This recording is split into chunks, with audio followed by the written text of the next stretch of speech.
सुप्रभात विद्यार्थियों। सीबीएसई कक्षा 12वीं की पाठ्य पुस्तकों का नाम आपने 11वीं में जान लिया होगा। उसी के भाग बढ़ जाएंगे। जैसा कि आप जानते हैं, आरोह, वितान, अभिव्यक्ति एवं माध्यम, इन 3 पुस्तकों का समावेश है 11वीं और 12वीं के पाठ्यक्रम में। अंतर सिर्फ इतना है कि 11वीं में भाग 1 होंगे और 12वीं में भाग 2, जिससे आप पूर्व परिचित हैं। इन पुस्तकों को आप खरीद लें। पाठ्यक्रम जानना आवश्यक क्यों होता है? जिस प्रकार एक कृषक को कृषि कार्य करने के पहले अपनी खेत की परिसीमाओं को जान लेना आवश्यक होता है, ठीक उसी तरह शिक्षक एवं शिक्षार्थी के लिए भी अध्ययन एवं अध्यापन से पूर्व पाठ्यक्रम जान लेना आवश्यक होता है। आपके पाठ्यक्रम में काव्य भाग में जो पहली कविता है वो आत्मपरिचय है, जिसे हरिवंश राय बच्चन ने लिखा है। हिंदी काव्य की एक समृद्ध परंपरा रही है कि कभी कभी प्रकृति पर कविताएं लिखता है, तो कभी इतिहास वृत्तों पर अपनी लेखनी फिराता है, कभी बाल गीत गुनगुनाता है, तो कभी देश गीत गाता है, कभी साम्यवाद, कभी मानवतावाद, तो कभी राष्ट्रवाद का राग आलापता रहता है। परंतु प्रस्तुत कविता में कवि हरिवंश राय बच्चन सामाजिक सरोकारों से परे आत्मपरक कविता की रचना की है, जिसमें इन्होंने सांसारिकता से परे भावनाओं के लोक को महत्व दिया है और अपनी भावना लोक में विशेष रूप से प्रणय को महत्व दिया है। इस कविता का हृदय भाग भी यही है कि सांसारिक झंझटों से दूर एक प्रेम और मस्ती के लोक में जीवन यापन किया जाए। यही इस कविता का संदेश है। शिक्षार्थी, आए कुछ पंक्तियों को जानने का प्रयास करें जो बच्चन जी ने इस कविता में लिखा है।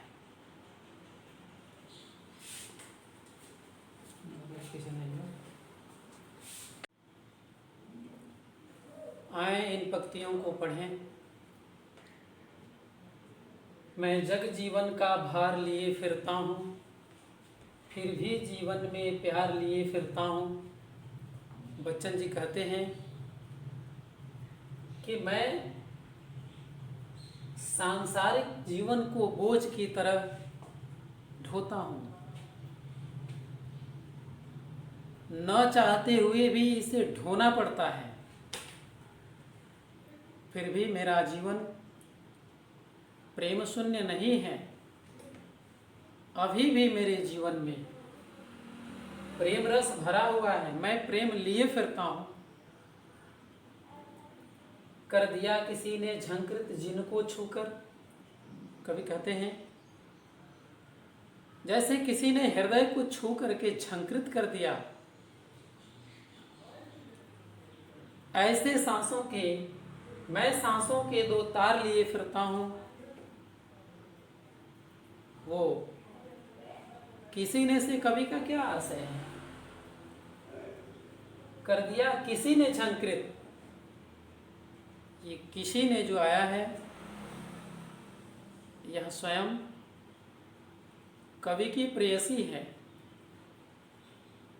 जिनका नाम यहाँ प्रकाशित नहीं है। उसकी स्मृतियों ने इनके सांसों के तार को झंकृत कर दिया है। जिस प्रकार वीणा के तार झंकृत होकर के संगीत बन जाते हैं, उसी तरह से प्रेयसी का प्रेम व्यक्ति के जीवन में संगीत का संचार कर देता है। हरिवंश राय बच्चन यही कहना चाहते हैं। आगे की कुछ पंक्तियां और देखेंगे।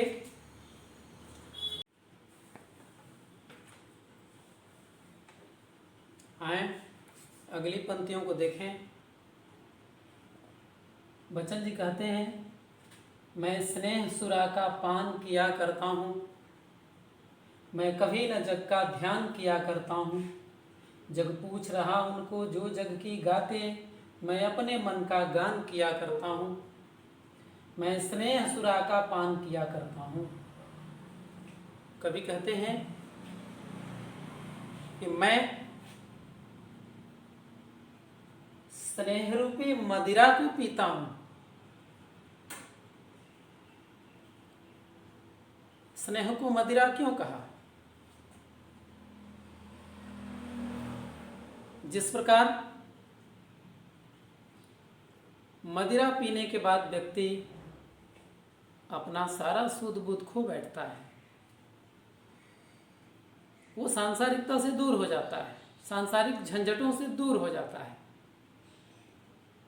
सिर्फ और सिर्फ मदिरा के नशे में ही होता है, उसी में डूबता है, गोते डालता है। ठीक उसी प्रकार कवि के जीवन में जो प्रेयसी के प्रेम मिले हैं, वह प्रेम इन्हें मदमस्त कर दिया है। इन्हें जैसे संसार की सारी चिंताओं से मुक्त कर दिया हो। और ऐसे स्नेह सुरा का पान कवि छक कर करता है, खूब पीता है और पीते ही रहता है। और यदि इस उपक्रम में कोई लोक निंदा भी होती है तो इस लोक निंदा की चिंता नहीं करता कभी।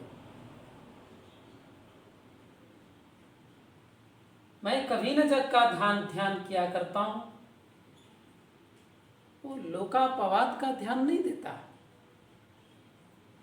वो तो बस अपने धुन में जीता है, प्रेम रूपी मदिरा पीता है।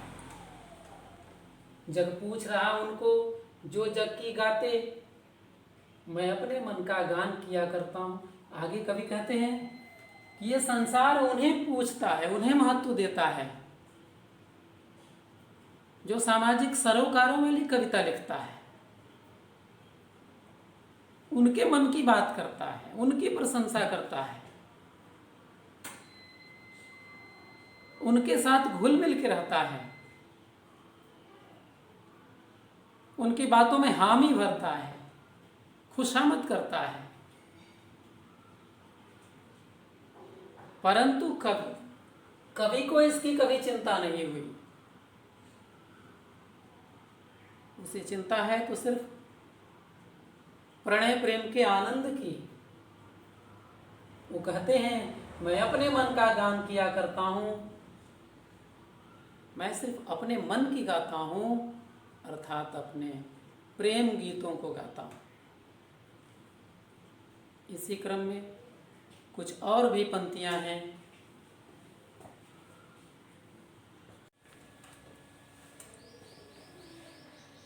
बच्चन जी आगे इन पंक्तियों में कहते हैं, मैं निज उर के उद्गार लिए फिरता हूँ, मैं निज उर के उपहार लिए फिरता हूँ। है यह अपूर्ण संसार न मुझको भाता, मैं सपनों का संसार लिए फिरता हूँ। कवि कहते हैं मैं निज उर के, अपने हृदय के उद्गार को लिए फिरता हूँ। उद्गार का नाम आप लोगों ने सुना होगा। जब ज्वालामुखी का उद्गार होता है तो भूगर्भ के बहुत सारे रत्न बाहर आते हैं। यह बात अलग है कि उसमें कुछ जहरीली गैसें भी आती हैं, कुछ क्षतिग्रस्त कर देने वाली चीज़ें भी निकलती हैं, कुछ आहत करने वाली चीज़ें भी निकलती हैं, परंतु उनमें बहुत सारे मूल्यवान पदार्थों का भी निर्गमन होता है।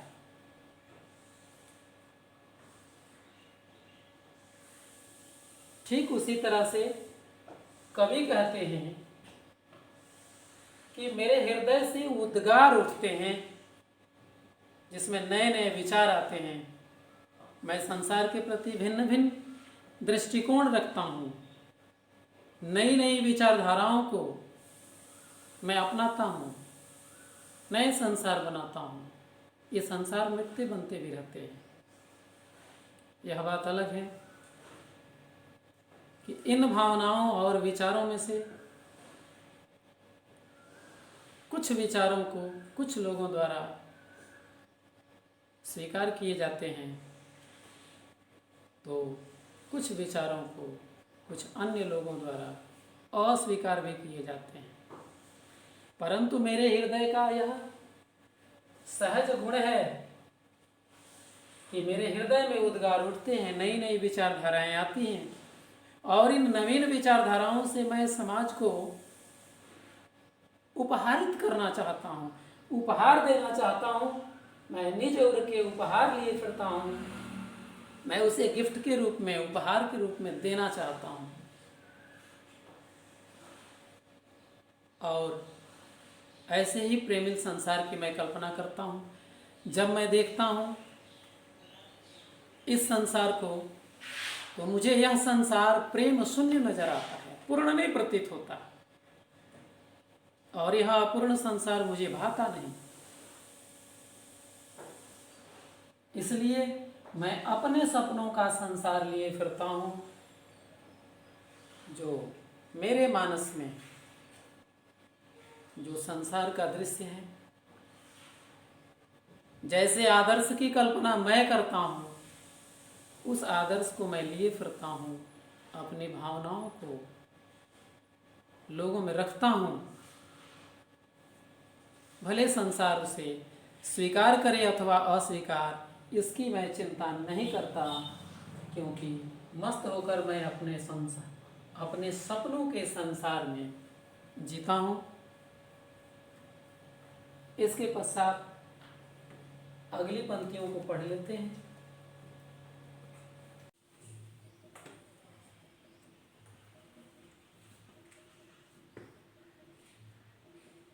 मैं जला हृदय में अग्नि दहा करता हूँ, सुख दुख दोनों में मग्न रहा करता हूँ। जग भव सागर तरने को नाव बनाए, मैं भव मौजों पर मस्त बहा करता हूँ। मैं जला हृदय में अग्नि दहा करता हूँ, मैं स्वयं हृदय को जलाता हूँ। कवि कहते हैं प्रेमाग्नि में मैं स्वयं जलता हूँ, प्रेम की अग्नि स्वयं लगाता हूँ और फिर उस अग्नि में स्वयं जलता हूँ। इस बीच हमें सुख और दुख दोनों की ही प्राप्ति होती है। प्रेम में सुख दुख दोनों ही मिलते हैं, फिर भी प्रेमी और प्रेयसी इस सुख और दुख को समान भाव से स्वीकार करते हैं। प्रेम की यही मर्यादा है। वह प्रेम क्या जिसमें सुख दुख दोनों का स्वाद न हो। यह प्रेम सकाम नहीं होता, इसमें सिर्फ अपने लिए चाहत नहीं होती। प्रेमी कदापि इसलिए प्रेम नहीं करता कि वह प्रेयसी का प्रेम पात्र बना ही रहे। वह तो संयोग और वियोग दोनों ही स्थितियों में प्रेम करता है।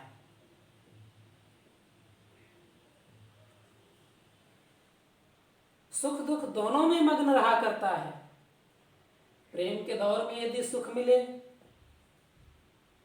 या फिर दुख मिले, दोनों ही स्थितियों में वह समभाव रहता है। तो कवि कहता है, मैं अपने हृदय में प्रेम की अग्नि स्वयं जलाता हूँ और उसमें जलता रहता हूँ, क्योंकि जलने का भी अपना एक अलग आनंद होता है। प्रेमी प्रेमिका दोनों ही जलने का आनंद लेते हैं, विशेष रूप से वियोग के क्षणों में। संभवतः वह प्रेम की अग्नि परीक्षा दे रहे होते हैं। कवि बच्चन जी भी यही कर रहे हैं। आगे कहते हैं, जग भव सागर तरने को नाव बनाए, मैं भव मौजों पर मस्त बहा करता हूँ। यह संसार के लोग संसार रूपी सागर को पार करने के लिए विविध प्रकार की नौका बनाते हैं। जैसे नाव के माध्यम से व्यक्ति सागर के पार उतरने की परिकल्पना करता है, उसी तरह संसारी व्यक्ति भौतिक साधनों को जुटाता है, सांसारिक भाग दौड़ में प्रतिस्पर्धी बन जाता है। परंतु आजीवन प्रयत्न करने के बाद भी उसे सुख हाथ नहीं लगता। इसलिए कवि कहता है कि मैं संसारी लोगों से अलग प्रेम के संसार में, संसार से अलग भाव मौजों पर, संसार रूपी सागर के किनारे होकर के, ऐसे में जबकि सारे लोग संसारिकता में दौड़ रहे होते हैं, उस दौड़ से अलग होकर के, अलग तट पर खड़ा होकर के वो प्रेम की मस्ती में बहा करता है। वो संसारी लोगों की श्रेणी में नहीं जाता। अपनी कविता के माध्यम से कवि ने हम पाठकों को भी यही संदेश दिया है। कितना अच्छा होता यदि पूरा संसार निश्चल और निष्काम प्रेम की दुनिया बसा लेता। अब तक अध्यापित पंक्तियों से संबंधित कुछ अभ्यासार्थ प्रश्न शीघ्र ही आपको प्रेषित कर दिए जाएंगे और आप अध्यापित पंक्तियों के आधार पर प्रश्नोत्तर लेखन का प्रयास करेंगे और वो वीडियो आपको शीघ्र ही प्रेषित की जाएगी। आपने हमें सुना, इसके लिए साभार, धन्यवाद।